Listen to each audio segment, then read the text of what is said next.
Olá, no ciclo de entrevistas Trama de hoje, eu serei entrevistada, professora doutora Tainá Reis. Eu sou doutora e mestre em Sociologia pela Universidade Federal de São Carlos e graduada em Ciências Sociais pela mesma instituição. Atualmente, eu tenho participado de projetos do Grupo Trama, Terra, Trabalho, Memória e Migração. A entrevistadora de hoje será a Claudirene Bandini. A Claudirene é membro do Grupo Trama, doutora em Sociologia pela Universidade Federal de São Carlos, mestre e graduada em Ciências Sociais pela mesma instituição. Na entrevista, nós falamos sobre os sujeitos da minha pesquisa de doutorado, ex-cortadores de cana, migrantes, adoecidos e que perderam a capacidade laboral e não conseguiram acessar os direitos previdenciários. Falamos sobre as relações que são tecidas a partir do adoecimento e as consequências de Covid-19 para esse grupo. Acompanhe. Olá, Tainá. Primeiramente, eu gostaria de agradecer a sua disponibilidade em participar do ciclo de entrevista Trama, né? Você, no seu doutorado, trabalhou com trabalhadores rurais, especificamente os cortadores de cana, que adoeceram em função do trabalho. E eu gostaria que você falasse um pouquinho mais sobre a sua pesquisa. Bom dia, Claudirene. Para mim é um prazer poder participar agora como entrevistada, né, do ciclo de entrevistas. Eu estava sempre do outro lado, né? Agradeço também por ter aceitado cumprir esse papel de entrevistadora. Bom, então, na tese de doutorado, eu pesquisei especificamente esses cortadores de cana que adoeceram nos canaviais, né, por conta do próprio trabalho, e não conseguiram acessar nenhum direito previdenciário, né? Já tem alguns trabalhos falando sobre as condições de trabalho dos cortadores de cana, né? O trabalho do Lúcio Versosa, que a gente entrevistou também aqui no ciclo de entrevistas, é um exemplo de bibliografia nesse sentido, mas tem muitas outras também, que vão mostrar o desgaste físico por trás desse tipo de trabalho, né? Físico e mental também, né? E aí eu acho que é interessante também a gente pensar que não é o trabalho em si que leva ao adoecimento, mas a organização do trabalho, né? A forma como ele é organizado. E isso não só na cana, né? Se a gente pensar em vários tipos de trabalho rural, então na laranja, na cana, na maçã, na manga, na cebola, até nas flores, né? Se a gente pensar na tese da Juliana Dourado, né? Que ela vai mostrar esse processo nas flores também, né? E eu acho que, bom, tem algumas coisas que são muito claras em relação ao desgaste físico dos trabalhadores, por exemplo, os agrotóxicos, né? Então, só durante a pandemia, a quarentena, nesse ano, foram aprovados 118 agrotóxicos novos, né, para serem usados no Brasil.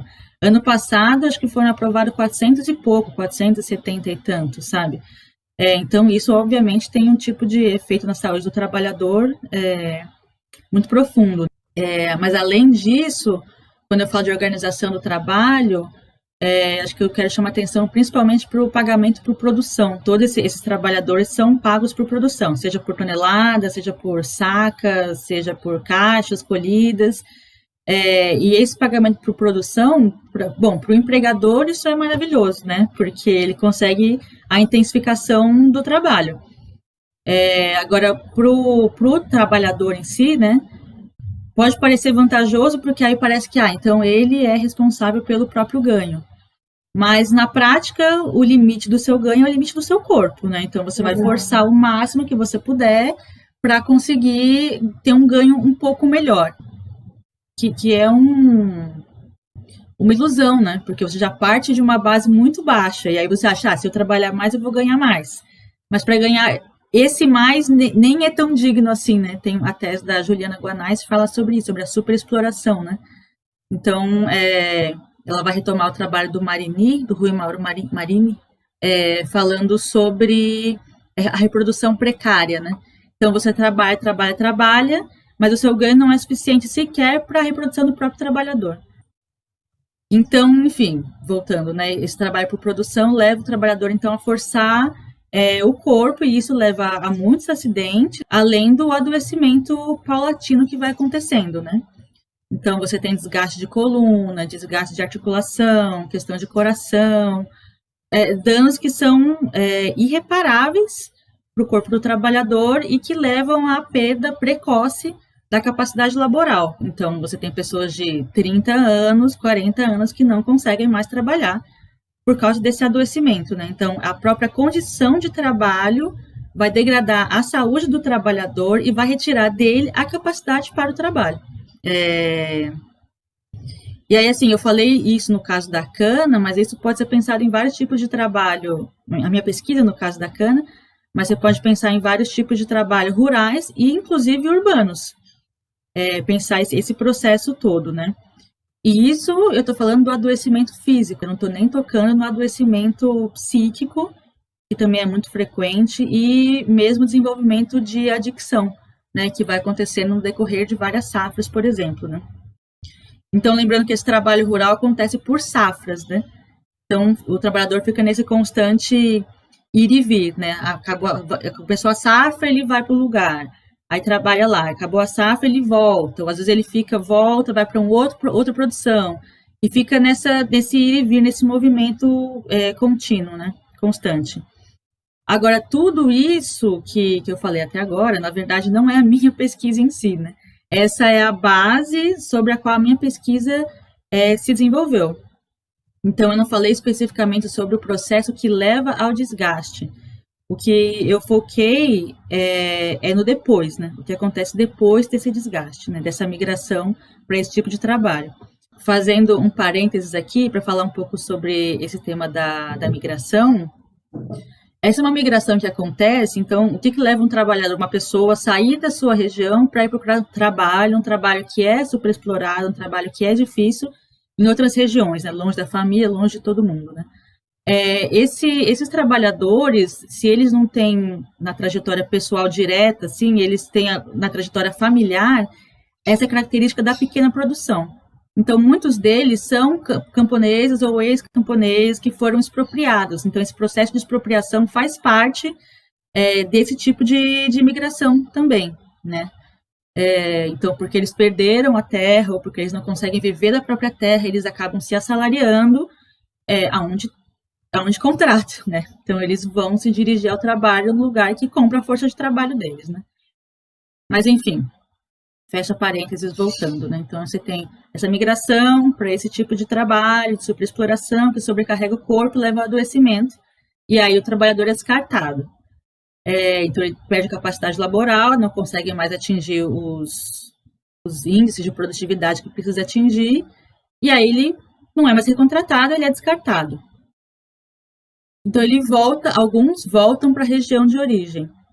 E aí, meu trabalho foi numa região de origem, que é na região do Vale do Jequitinhonha, aliás, no médio Vale do Jequitinhonha, em Minas Gerais.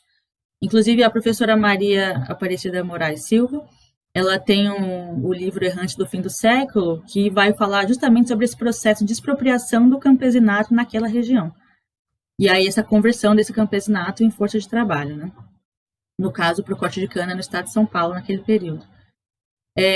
E aí a minha pesquisa foi, a pessoa voltou para a região de origem, foi a região da onde ela saiu justamente para procurar melhores condições econômicas, pelo menos, de vida. Então, o que acontece quando essa pessoa volta para essa região e sem poder trabalhar, né? Já com o corpo degradado, né? Então, você volta para o início do processo cíclico desse trabalhador.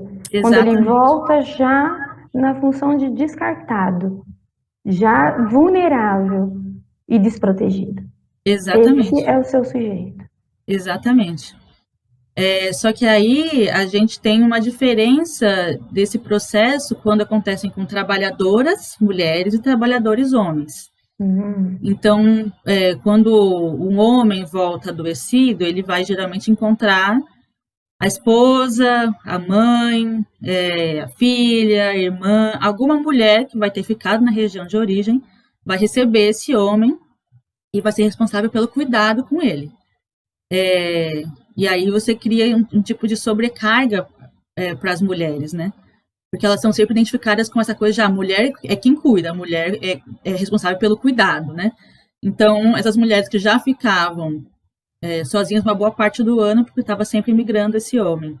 Então elas cuidavam da roça, da casa, dos filhos, de tudo mais. Aí quando o homem volta, ela tem que cuidar desse homem também, mas agora sem o aporte financeiro que ele dava quando ele estava distante, por exemplo, né, trabalhando.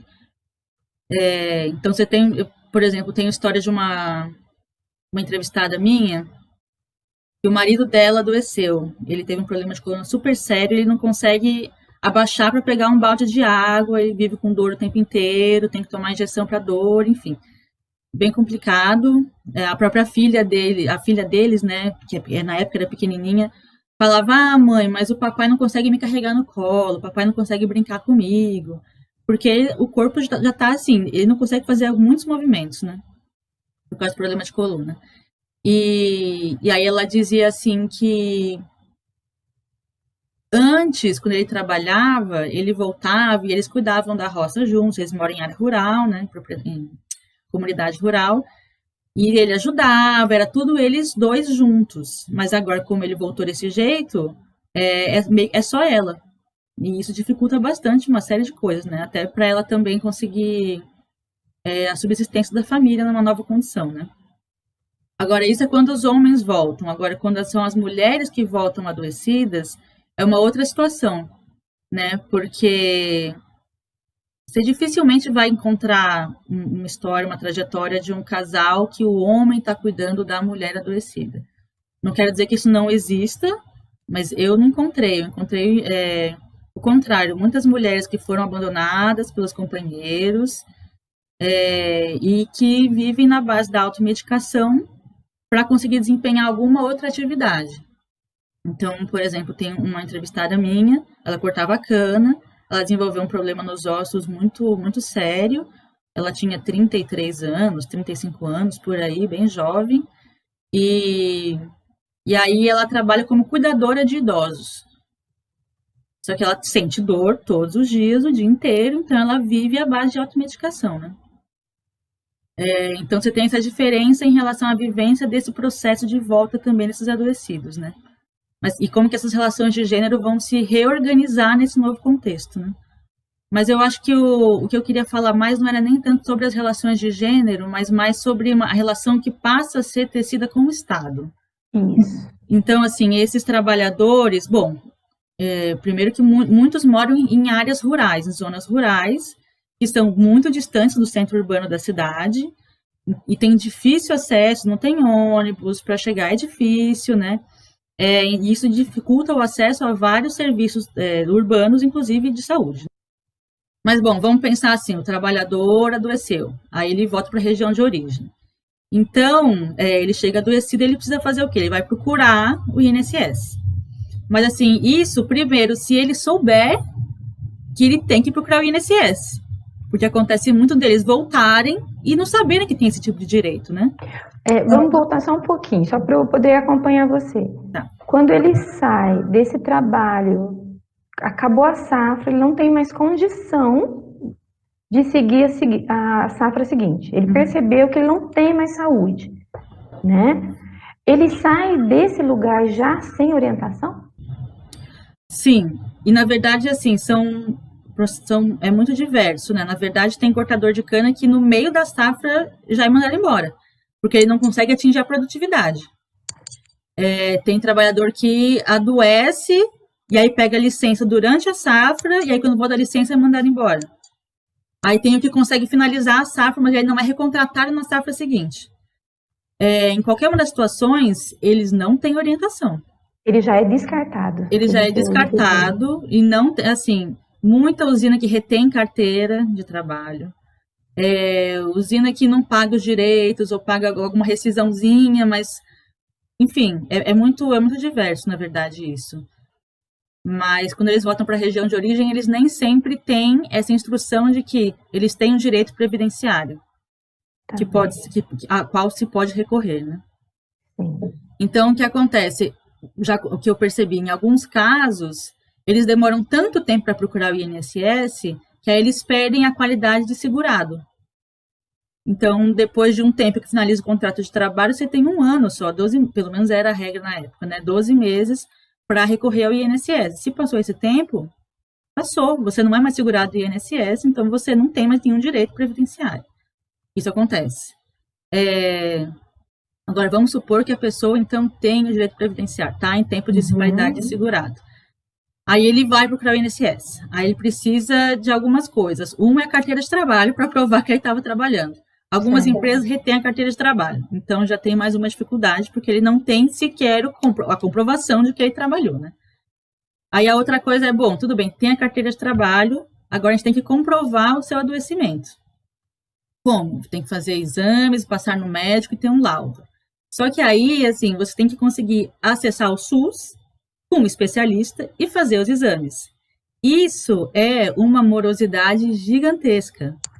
E ainda mais em uma região que tem uma estrutura de saúde muito mais precária do que já é. Então, quando eu fiz a pesquisa, que foi em 2015, eu acho, 2015 que eu fiz a pesquisa, eles não tinham, na cidade que eu fiz a pesquisa, em Araçuaí, eles não tinham tomografia, eles não tinham a máquina que fazia tomografia. Então, qualquer pessoa que quisesse fazer uma tomografia tinha que ir para outra cidade, e aí conseguia um transporte para outra cidade para ir usar, e aí entrar na fila da outra cidade para conseguir acessar essa máquina para fazer esse exame. Aí o tempo para sair o resultado do exame. Aí o tempo para conseguir marcar o retorno com um especialista no SUS. E tudo isso com dor, né? Tudo isso com dor. Nós estamos falando de uma pessoa com dor, nós estamos falando de uma pessoa que está sem assistência financeira, nós estamos falando de uma pessoa que está debilitada em todos os sentidos, né? Para fazer todo esse percurso que você está descrevendo, né? Então, para você ter uma noção, tem alguns casos que as famílias vendem coisas, sei lá, vendem o que eles têm, ou conseguem algum dinheiro de várias formas diferentes para conseguir pagar uma consulta particular. Exato. Porque pelo menos um tempo que você demoraria para conseguir uma consulta de 3 meses, 6 meses com um ortopedista, você consegue pagar e faz na semana seguinte. Aí tem o tempo do exame, enfim, essa dificuldade toda. Isso é uma dificuldade. Exato. Porque aí ele, beleza, conseguiu o laudo, levou o laudo para o INSS. Aí no INSS fala, ok, mas você não está apto para conseguir auxílio-doença, por exemplo, né? Porque a aposentadoria por invalidez raramente é cogitada logo de cara. Mesmo que seja um caso que seja irreversível, eles não cogitam a aposentadoria por invalidez logo de cara, né? Então, primeiro você vai pegar auxílio-doença. O auxílio-doença é um benefício que é temporário. Então, pode ser de 1 mês, 3 meses, 6 meses, até no máximo 1 ano, até onde eu sei. E aí, só que é isso, né? Você consegue, então, auxílio-doença. Aí você fica 3 meses. Aí depois de 3 meses tem que fazer o quê? Levar um novo laudo. Então, para levar um novo laudo, você tem que ir no médico de novo, fazer exame de novo. Toda aquela via sacra, né? Que foi o termo que o próprio médico do SUS usou para me falar sobre isso. Os trabalhadores adoecidos percorrem uma via sacra. Porque ele tem que ir, fazer exame, voltar, e passar no laudo, conseguir o laudo. Mas aí, o que eu ouvia dos peritos do INSS, por exemplo? Que tem gente também que vem, consegue, depois não faz fisioterapia, por exemplo. Então, a pessoa não comprova que ela fez o tratamento, e aí isso mostra o quê? A pessoa não precisa de tratamento, então vamos cortar o benefício dela. Mas não se cogita o fato de que a pessoa mora em uma região rural, super longe da cidade, não tem como ela ir 3 vezes por semana até a cidade, lá a região, o centro urbano da cidade, para fazer o tratamento, porque não tem ônibus, porque não tem dinheiro, porque são muitas questões, né?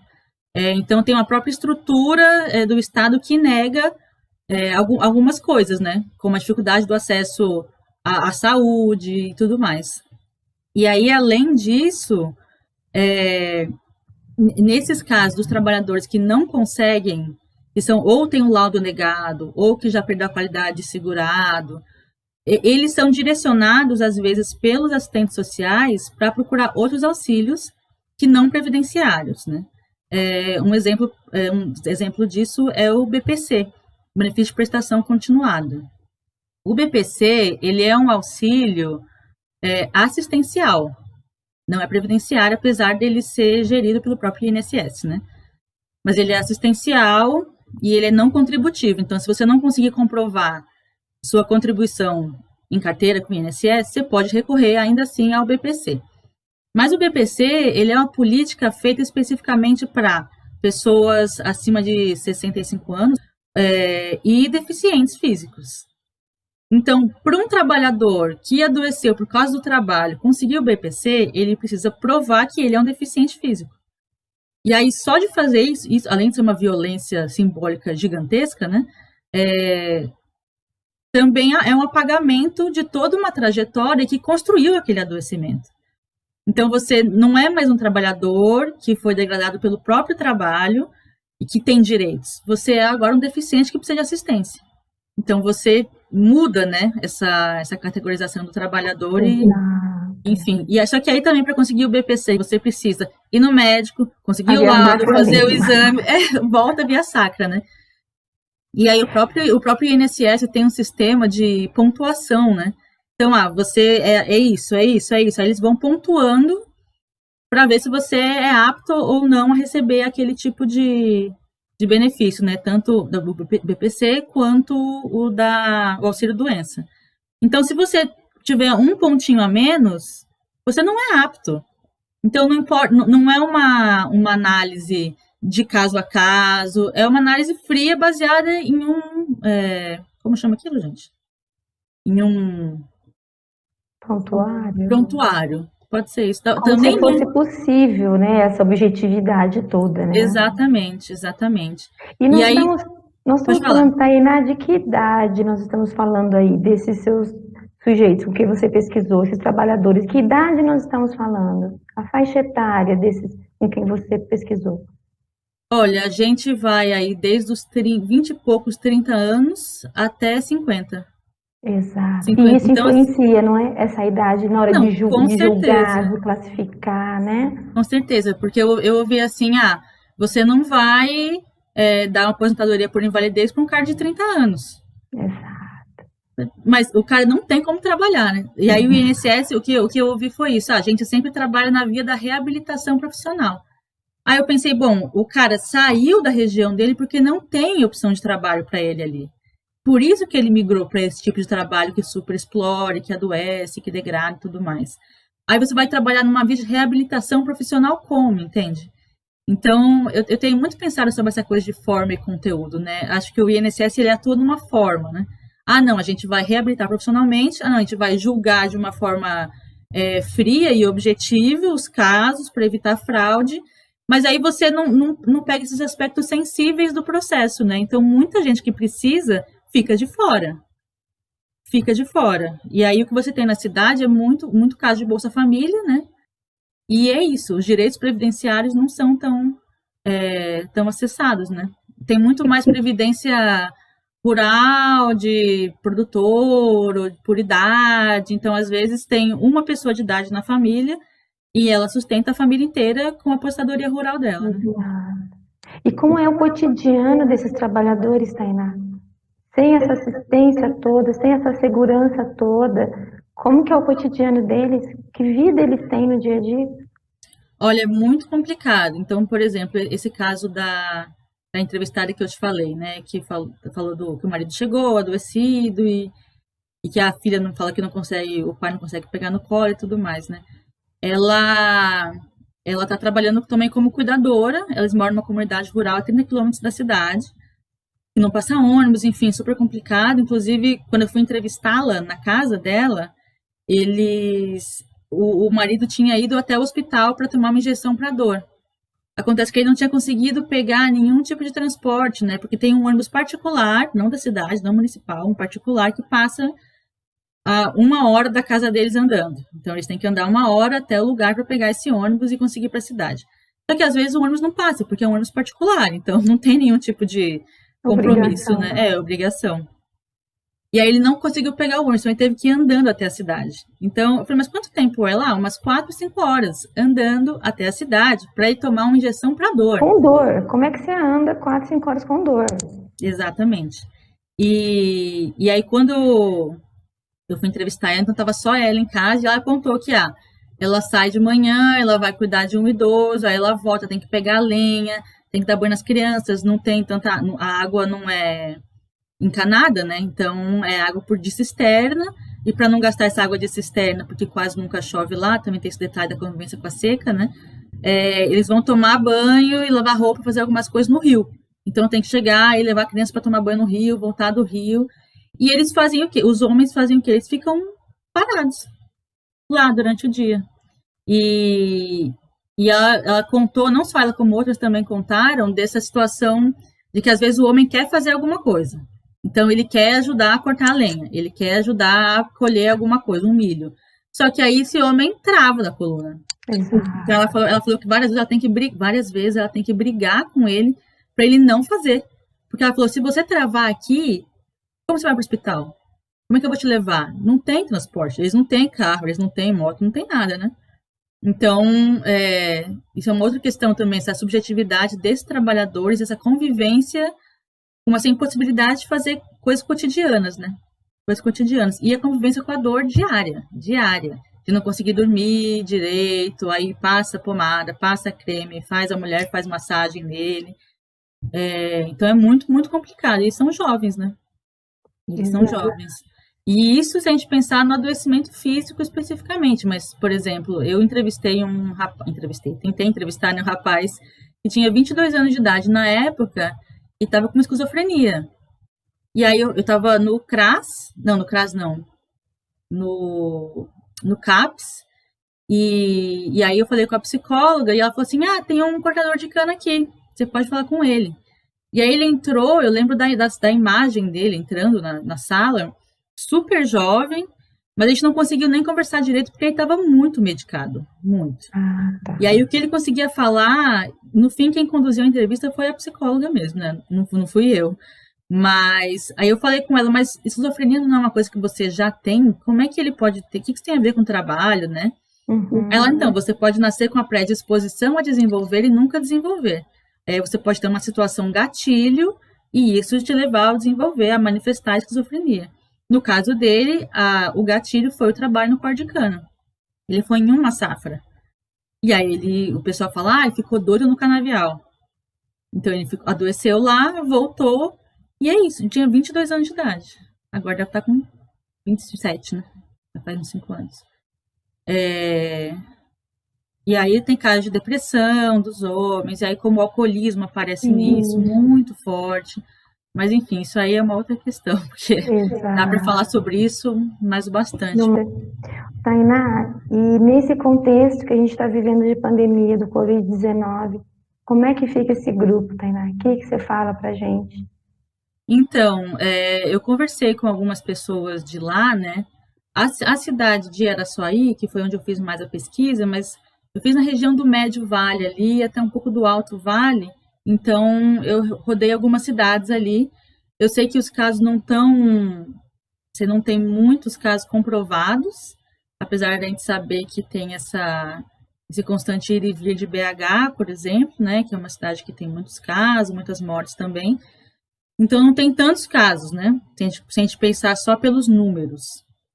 Mas claro que a gente sabe também que para cada caso comprovado, a gente tem uma quantidade muito grande, uns 10 casos, 10 vezes mais de casos não comprovados, né? Que não fizeram teste ou que são assintomáticos, enfim, né?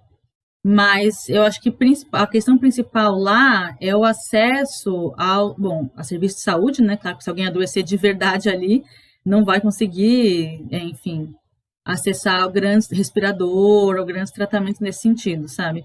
Então vai ter que ir para alguma outra cidade perto, talvez Teófilo Otoni, Montes Claros, até Belo Horizonte, talvez, para conseguir acessar um tratamento um pouco mais completo quando é um caso muito, muito grave, né? Isso é uma coisa, mas a outra coisa, que eu acho que é o principal, é o acesso ao auxílio emergencial. Que em teoria, como muitos deles são beneficiários do Bolsa Família, eles teriam direito a esse auxílio emergencial. Mas por dificuldades de acessar a tecnologia para pedir o auxílio emergencial, muitos não conseguiram. Então, muitas dificuldades. Dificuldade em relação à informação sobre como funciona esse processo, dificuldade em relação a acessar um celular, um aplicativo. Você tem uma noção, eu não sei como isso está hoje, mas quando eu fui lá, você tinha casa que não tinha energia elétrica. Então, como é que você vai esperar que essa pessoa tenha um celular, consiga ter um aplicativo, né? Então, muitos foram buscar alguma dessas ajudas nos centros de referência de assistência social, né? Então, vai no CRAS e aí consegue algum tipo de informação sobre isso. O que me disseram também, né, a assistente social lá me falou, é que no começo da pandemia você teve uma demanda muito grande em relação à cesta básica, por exemplo. Então, muita gente indo procurar as políticas de cesta básica, do CRAS. Mas, além disso, também a própria sociedade civil se organizou e foi distribuir cestas básicas. Por quê? Porque muitos trabalhadores migrantes estavam voltando. Então, você teve esse processo, e é um processo de ida e vinda, né? Porque, por um lado, eu sei que também que está tendo migração ainda para o trabalho. O corte de cana manual em São Paulo quase não tem mais, mas tem a laranja aqui em São Paulo, que estava acontecendo há pouco tempo. Tem o corte de cana em outras regiões, então, em Goiás, o pessoal está indo, Mato Grosso. Outros trabalhos, então, colher café no sul de Minas. Essa migração continua acontecendo. E aí, inclusive, eu ouvi de casos de trabalhadores que, como a empresa não manda mais o ônibus, eles estavam fretando por conta própria uma van para levá-los até o lugar de trabalho. Então, por um lado, você tem uma migração que continua acontecendo. Por outro lado, você tem esses trabalhadores que estavam fora que foram voltando. Então, muita gente voltando, só que aí é isso, né? Eles voltam sem ter trabalho, sem dinheiro. Então, por isso, talvez também esse aumento da demanda por cesta básica. E provavelmente também porque não conseguem acessar o auxílio emergencial. Porque não sabem, não tem como, né? Você, às vezes, para gente que está no meio urbano, parece muito simples. Você pega o celular, baixa um aplicativo, mexe no aplicativo e tranquilo, né? Mas ali é uma condição muito mais complexa do que isso, né? Então, muitos não estão conseguindo acessar esse direito. Então, mais uma vez, é um Estado que age de uma forma que parece que é para deixar de fora, né? Exclui mesmo, né? Tainá, parabéns pelo trabalho. Obrigada. Um trabalho difícil, sensível, né? Mas são pesquisadoras como você que nos revelam essa realidade que a gente acha que não existe mais, né? No século XXI, e que não existe isso, né? Mas está aí o seu trabalho para comprovar que essas pessoas estão aí e precisando realmente, né? Que o Estado faça o que deveria ser feito, né? É isso. É interessante porque, como no estado de São Paulo a mecanização está quase em 100% dos canaviais, claro que a mecanização do corte de cana, mas tem outras etapas do processo de produção de cana que continuam com o trabalho manual, plantio em alguns lugares, veneno, enfim. Mas aí parece que, então resolveu o problema, porque agora só tem máquina. E aí, bom, não resolveu o problema. Primeiro porque existem outros lugares do país que continuam com corte manual de cana. Outra coisa é porque existem outros trabalhos rurais que também têm essa mesma lógica, né? De trabalho para produção, que leva adoecimento. A laranja, por exemplo, é terrível também, né? Outras frutas, cebola, enfim. E a outra coisa é que as pessoas, elas não pararam de existir, entende? Elas foram degradadas, descartadas e apagadas, como se elas não existissem mais. E elas existem, né? E aí estão abandonadas. Mas ainda agora na pandemia. Agradeço mais uma vez a sua disponibilidade em participar aqui do ciclo de entrevista Trama. Muito obrigada, Tainá. Eu que agradeço.